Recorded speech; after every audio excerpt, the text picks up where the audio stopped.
Assalamualaikum warahmatullahi wabarakatuh. Anak-anakku yang dirahmati Allah, masih dalam bab ikatan kimia, yaitu di sini Ibu akan menyampaikan tentang penyimpangan dan kegagalan kaidah oktet. Kaidah oktet adalah kaidah suatu unsur untuk mencapai kestabilan seperti golongan gas mulia yang dikemukakan oleh Lewis. Nah, ternyata kaidah oktet ini masih ada penyimpangan dan ternyata gagal untuk menjelaskan beberapa fenomena yang terjadi pada suatu senyawa. Nah, meskipun demikian, kaidah oktet berhasil membantu memprediksi rumus kimia senyawa biner. Senyawa biner adalah senyawa yang terdiri dari dua jenis atom saja, yaitu seperti ini, C dan O, C dan O, H dan O, N dan H. Ini adalah senyawa biner terdiri dari dua jenis atom. Dan ini kaidah oktet berhasil menjelaskan tentang rumus kimia dari senyawa biner yang semacam ini, yaitu senyawa biner yang sederhana. Nah, tapi ternyata beberapa senyawa mengalami penyimpangan kaidah oktet, dan ini nanti yang akan kita bahas.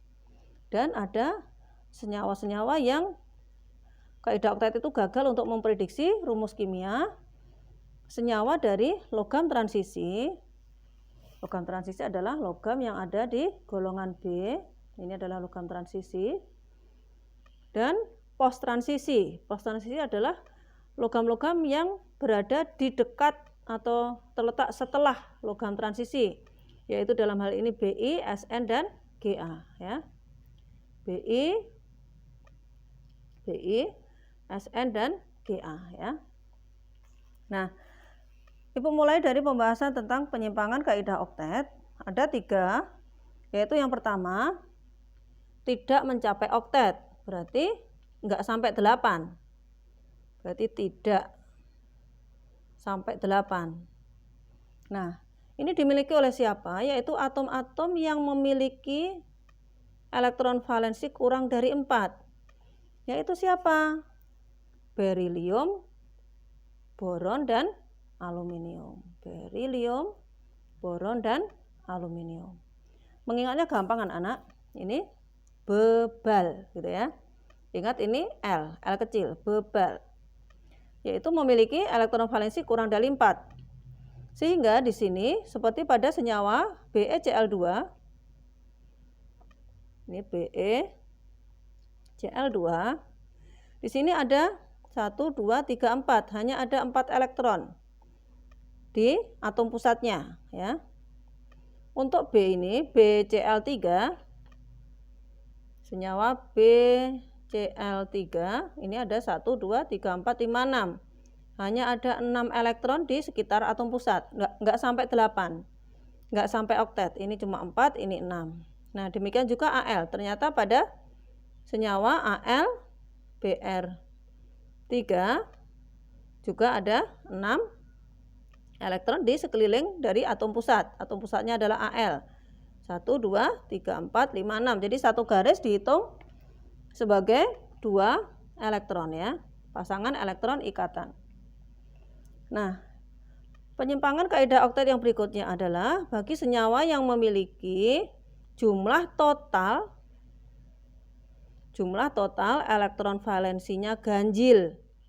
Nah, nanti dia juga tidak mencapai oktet. Seperti pada senyawa NO2 di senyawa nitrogen dioksida.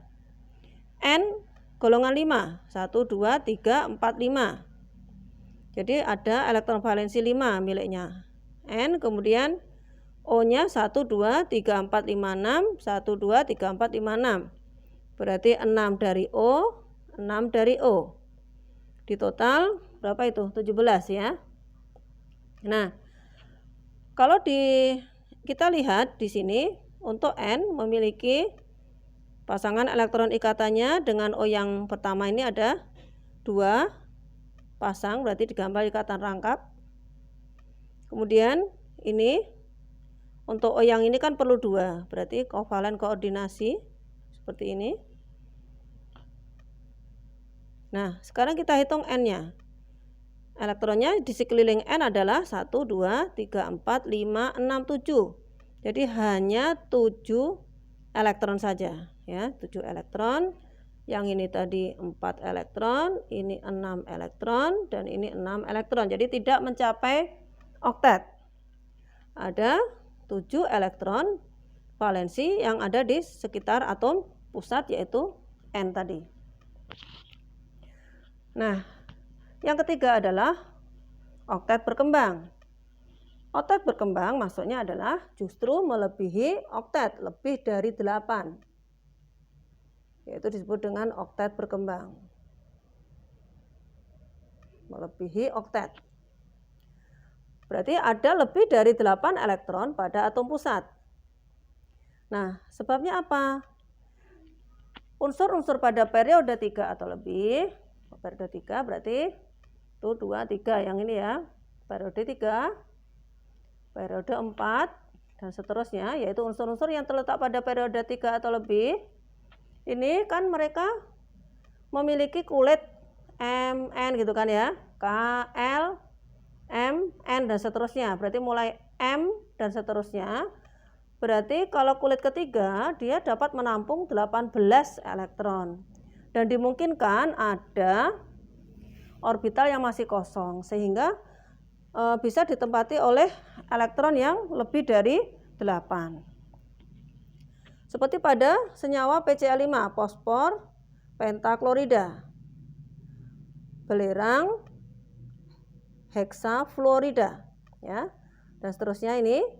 Nah, untuk yang PCl5 di sini ya kita lihat satu garis mewakili 2 elektron. 1, 2, 3, 4, 5, 6, 7, 8, 9, 10. Di sekeliling atom pusat P ada 10 elektron. Jadi melebihi oktet kan? Lebih dari 8. Untuk SF6 1, 2, 3, 4, 5, 6, 7, 8, 9, 10, 11, 12. Melebihi oktet lagi 12 elektron di sekitar atom pusat, yaitu S ini. Yang ini tadi P ya. Nah, sekarang Xe. Xe adalah xenon. Xenon adalah golongan 8A. Mestinya golongan 8A kan stabil ya. Jadi sudah tidak memungkinkan untuk terbentuk senyawa. Nah, tapi ternyata untuk golongan 8A yang mulai periode 3 atau lebih, mereka bisa disintesis untuk senyawanya. Salah satunya adalah XeF4. Xenon tetrafluorida. Kita lihat berapa elektron valensi di sekitar atom pusat? 1, 2, 3, 4, 5, 6, 7, 8, 9, 10, 11, 12. Ada 12 elektron di sekitar atom pusat. Nah, keren kan ya?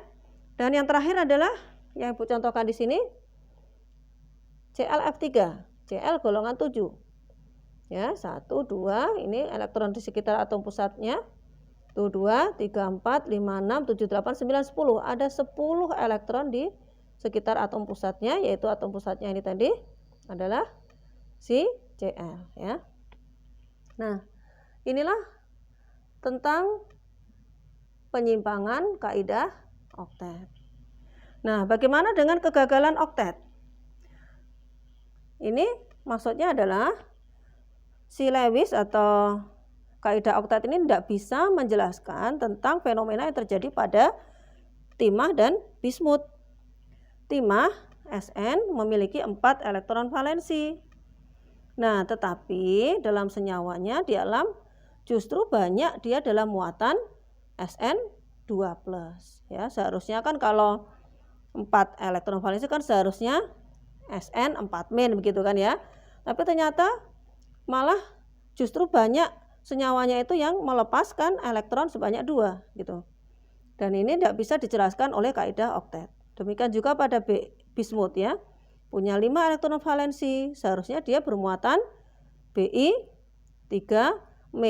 Tapi dalam senyawanya justru dia banyak membentuk Bi+ melepas 1 elektron dan Bi3+ gitu ya. Nah, tolong diingat-ingat anak-anak untuk penyimpangan dan kegagalan kaidah oktet ini, karena nanti dalam memprediksi bentuk molekul atau teori VS EPR pada video pembelajaran berikutnya kita akan berkolaborasi atau mengkolaborasikan antara pengetahuanmu tentang kaidah oktet dan tentang penyimpangan dan kegagalan kaidah oktet dalam penerapan untuk memprediksi suatu molekul dalam bentuk geometrinya, yaitu menurut teori domain elektron atau VSEPR, Valence Shell Electron Pair Repulsion. Alhamdulillah bisa.